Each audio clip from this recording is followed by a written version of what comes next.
दिल्ली के Jahangirpuri police station के बाहर का मंजर। मुलाकात नहीं करना, आपके सामने कैसा धक्का मार रहा है बोलो। देख लो कैसे पुलिस वाले यहाँ के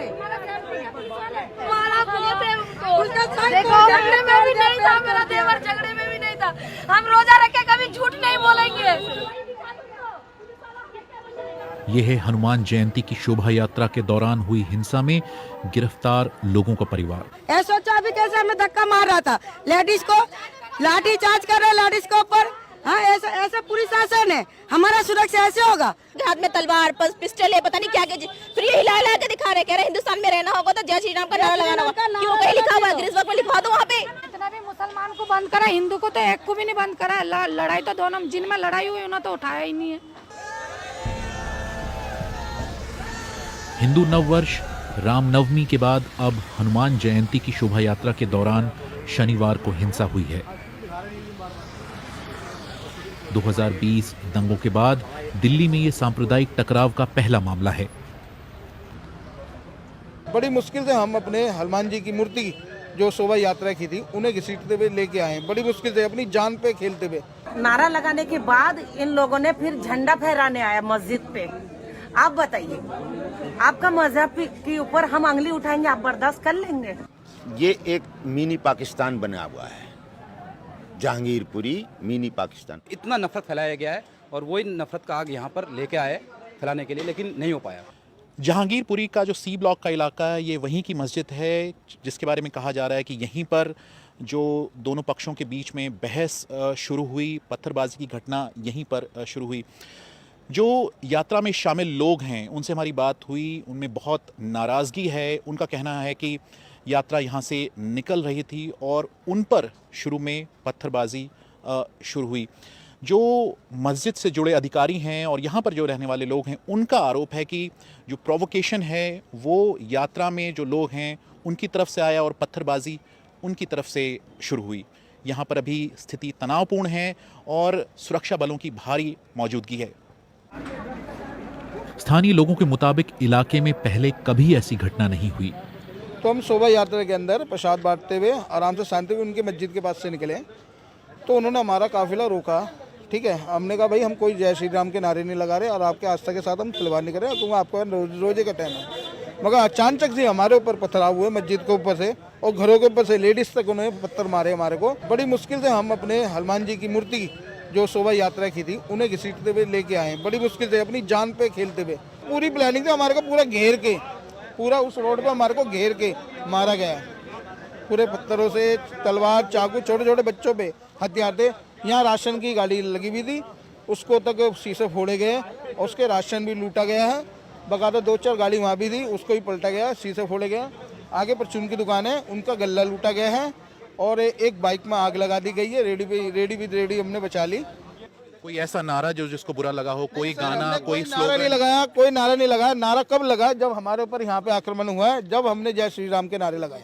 पत्थर, तलवार, चाकू सब चले हैं, पेट्रोल बम तक चले हैं, यहाँ पे गोलियां तक चली हैं, 4 पुलिस वाले भी घायल हैं। यहाँ की तंग गलियों से होते हुए हम शोभा यात्रा के संयोजक सुखेन सरकार के पास पहुंचे। उनके आसपास माहौल तनावपूर्ण था।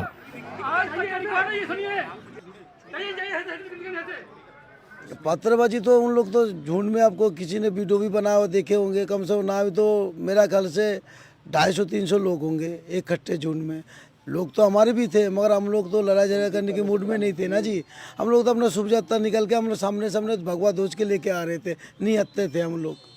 जो ऊपर से जैसे लग रहा है ना बारिश हो रहा है, पत्थरों की और शीशे की बोतलों की मतलब बारिश हो रहा है।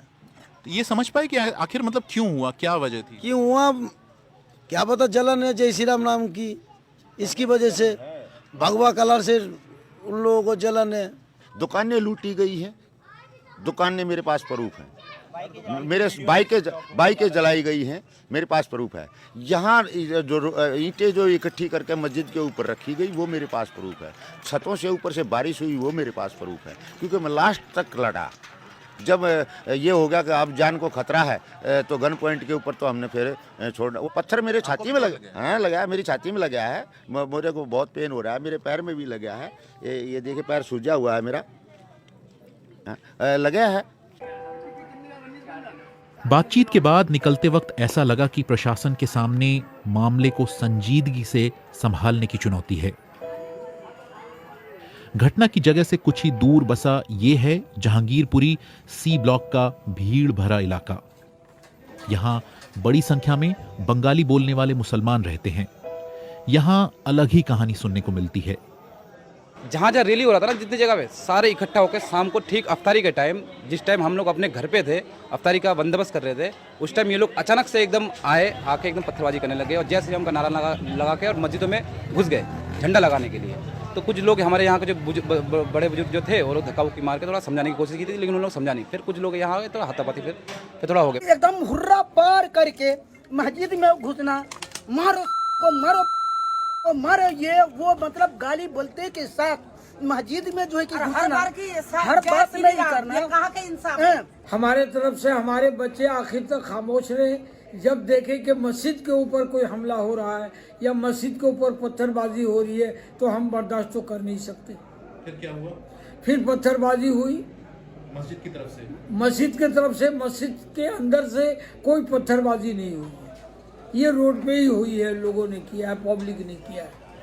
नारा लगाते हुए इन लोगों ने जय श्री राम का नारा या जो भी नारा लगाते रहे और उसी दरमियान 2-4 पत्थर आए यात्रा की ओर से। यात्रा की ओर से फिर वो पत्थर जब आए तो इधर से भी पत्थरबाजी बच्चों ने शुरू कर दिया।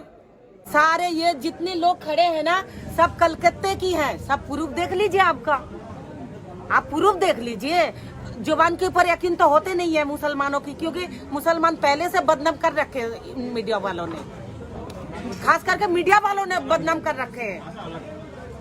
बांग्लादेशी भाषा अलग है और कलकत्ते की लोगों का भाषा अलग है। पुलिस ने गिरफ्तारियां की हैं और जांच जारी है।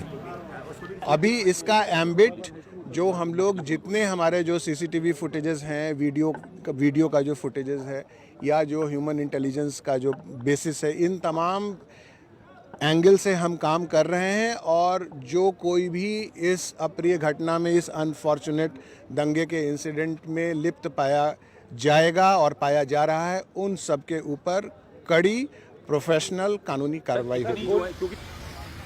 प्रशासन शांति की कोशिशें कर रहा है, सड़कों पर सुरक्षा बल तैनात हैं, लेकिन लोगों से बात करें तो लगता है एक दूसरे को लेकर असुरक्षा की भावना गहरी हो रही है, दूरियां बढ़ रही हैं। विनीत खरे, BBC, जहांगीरपुरी, दिल्ली।